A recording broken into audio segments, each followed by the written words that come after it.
Okay, next. Uraro.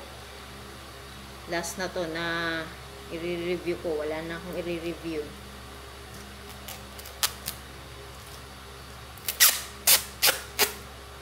Tikman natin.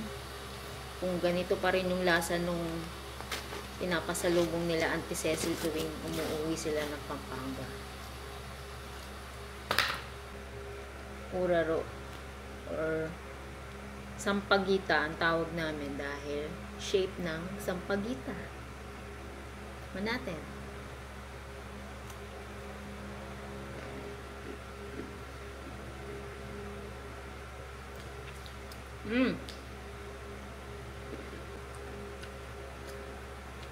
Masarap pa rin naman. Mimimaw. Masarap pa rin naman siya.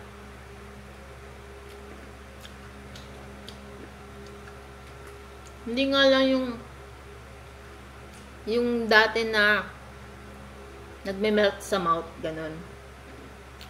Pero nagme-melt pa rin siya sa mouth. Medyo ano lang. Crunchy. Crispy. Talabag.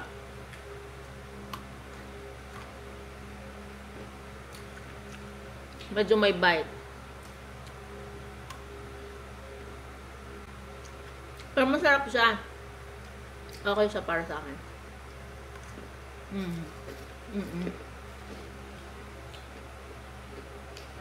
Sa Santa Rita naman ito. Santa Rita, Pampanga. Masarap. Nanis ko to eh. Love it. Love it. Medyo matigas lang ng konti, pero okay lang. Hindi pwede sa mga nakapostiso. Sorry. At sa mga naka-veneers. Sorry.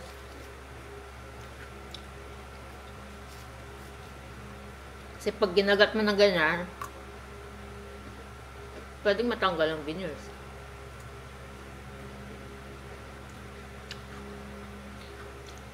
Love it. Gusto ko siya. Okay siya. Okay yung brand nito. Ocampo. Ocampo Lansang Delicacies.